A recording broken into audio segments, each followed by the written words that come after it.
এই কাজগুলি যদি না করা হয় ত্রিপুরায় দুর্ভিক্ষ তৈরি হবে। সরকারি যন্ত্রপাতির মেশিনারি কিন্তু কোনো জায়গাতে কিন্তু অ্যাক্টিভ দেখে জরুরি ভিত্তিতে।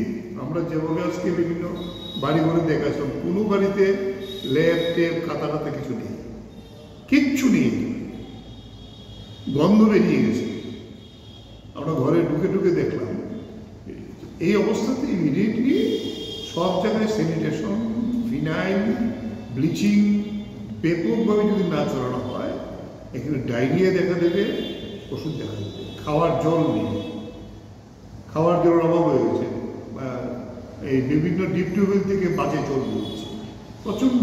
এবার যে জলটা এসেছে, বিশেষ করে অমরপুরে তারা বলবে যে এগুলি প্রচণ্ড গন্ধ। এটাতে কারণ জমা জল এসেছে গুমতি দিয়ে, প্রচণ্ড স্প্রে হচ্ছে। আমরাও যেটা প্রযত্ন করছি, তাহলে এই দাবিগুলি নিয়ে আমরা বলব, আমরা চাই এখনো বিধানসভা তো কালকে এই দাবিগুলো উঠেছে, স্পেশাল অ্যাটেনশনে সরকার পক্ষ, বিরোধী পক্ষ সবাই কথাবার্তা বলেছে একমত। মুখ্যমন্ত্রী দেখছি প্রতিদিন তাতে সেখানে ছবি উঠছে, মানুষ টাকা দিচ্ছে, কিন্তু টাকা তো মুখ্যমন্ত্রীর হাতে থাকলে হবে না। এই টাকা তো আসতে হবে আক্রান্ত এলাকায়, বন্যা পীড়িত এলাকায়। সেই অ্যারেঞ্জমেন্টটা কোথায়? এই জায়গায় দাঁড়িয়ে যে দ্রুততার সঙ্গে সরকারকে নামা উচিত, আমরা দেখছি সরকার নামেনি। কবে নামবে? ডিএমরা আন্ডার হয়ে বসে আছে, এসডিএমরা আন্ডার হয়ে বসে আছে, আমাদের কাছে কোনো ফান্ড নেই। স্বাস্থ্য দপ্তর যেভাবে চলছে, বেসরকারি বিভিন্ন সংস্থা হয়তো মেডিকেল ক্যাম্প করছে, স্বাস্থ্য দপ্তর সামগ্রিকভাবে এই বিষয়গুলো নিয়ে এই জেলার, গোমতী জেলার আমরা যেটা দেখলাম সবচেয়ে ওয়ার্স্ট এফেক্টেড হল অমরপুর, তারপরে উদয়পুর। উদয়পুরের তো জমিতে কোনো ধানের চিহ্ন আমরা খুঁজে পাইনি। ফলে সেই জায়গায় দাঁড়িয়ে আমরা সরকার এখনো সদর্থকভাবে এগিয়ে আসুন। রাজ্য সরকার প্রস্তাব পাঠাক, আমরা সাথে আছি। এটাকে জাতীয় বিপর্যয় ঘোষণা, জাতীয় বিপর্যয় ঘোষণা না করলে টিম এসেছেন, দেখেছেন, তারা নির্ধারিত বাজেটের মধ্যে যদি টাকা দেয়, এই টাকাতে ত্রিপুরার যে বন্যা হয়েছে, আমাদের যে বয়স হয়েছে এই বয়স আমরা কোনোদিন দেখি। আমাদের যে পুরনো যারা আছে তারাও বলছে আমাদের বয়স এত বড় প্রলয়ঙ্করী বন্যা, এবং 3 দিনই যে বৃষ্টি হয়েছে, প্রায় সারা বছরের বৃষ্টির 4 ভাগের 3 ভাগ বৃষ্টি 3 দিনে হয়েছে। সারা বছর যে বৃষ্টি হবে, তাহলে এটা হবেই।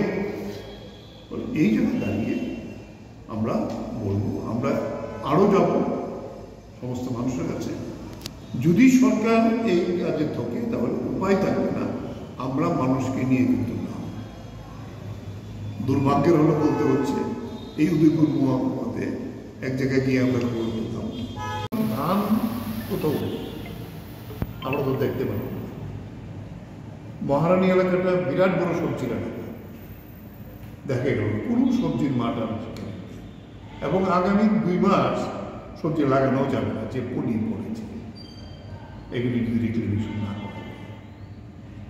তারপরে আমরা গেলাম ওই দিকটায় সুখসাগর জলায়, এখনো যে জল দাঁড়িয়ে আছে, একটি মাত্র সুইচ গেট দিয়ে এই জল যাচ্ছে, সেগুলো আপনার জামজল, তাতে যে জল আছে আমার মনে আরো 15 দিন লাগবে, সব জল যাবে না।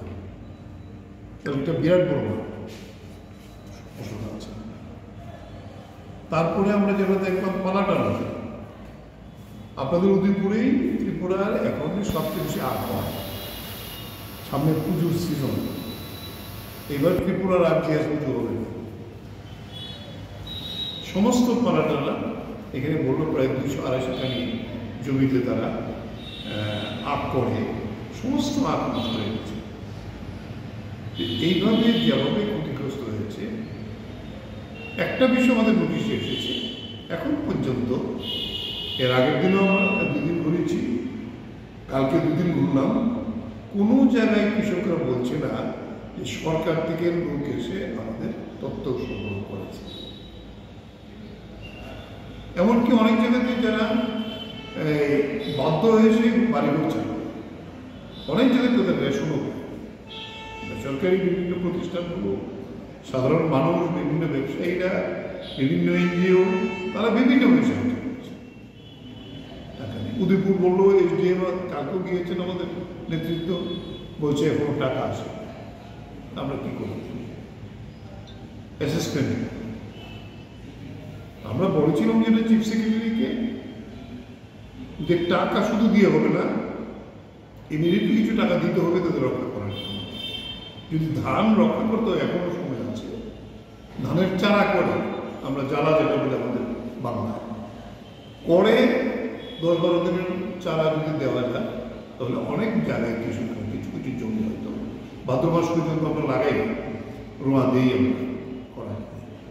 আর ব্যাপকভাবে এখনই আমাদের সিড নিয়ে চারা করা দরকার বিভিন্ন সবজি।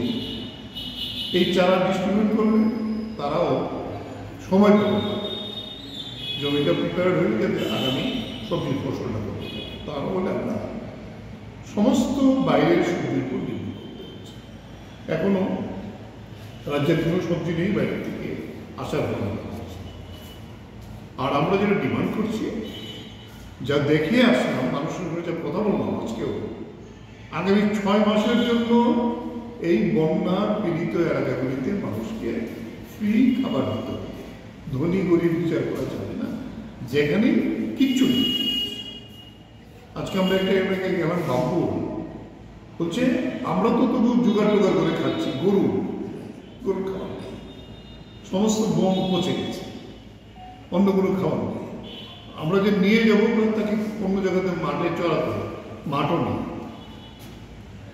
এই অবস্থায় আমি ছিলাম এবং আমাদের সম্মানিত সচিব ছিলেন। আমরা 2টো জেলা তখন কভার করেছিলাম। একটি হল সিপাহীজলার সবচেয়ে যেটা ক্ষতিগ্রস্ত, সোনামুড়া এই গোমতীর আবহাওয়িকায়, আর হলো বিলোনিয়ার 2টা সাব ডিভিশনই আমরা কভার করি। একটা বিলোনিয়া এবং একটা হলো সবচেয়ে আক্রান্ত মহকুমা, সেগুলো মুহুরীপুর, এই শান্তিরবাজার মহকুমা। এই বিভৎসতা দেখার পরে তারা ওই দিন রাত্রেবেলায় দিল্লি ফিরে যান। একদিনের মধ্যেই প্রধানমন্ত্রীকে টোটাল বিষয়টা নিয়ে জানান এবং আমরা তখন সিদ্ধান্ত করি যে এখন আমরাও আমাদের রাজ্যের সবগুলি এলাকাতে, বিশেষ করে ক্ষতি তো এবার সবচেয়ে বেশি কৃষকদের ক্ষতি। ফসল বলা যেতে পারে 7% ফসলই ক্ষতি হয়ে গেছে, ধান, সবজি, এইটা।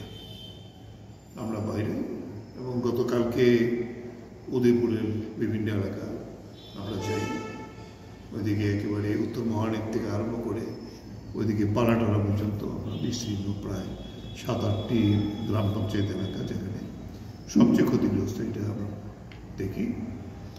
আজকে উদয়পুরে সারাদিনে আমরা ছিলাম, সেখানেও 8টা গাঁও সভা এবং নগর পঞ্চায়েত, এগুলি আমরা দেখে এই বিভৎসতা আমাদের যে নজরে এসেছে। আমাদের 9 তারিখে রাজ্য কমিটির মিটিং আছে,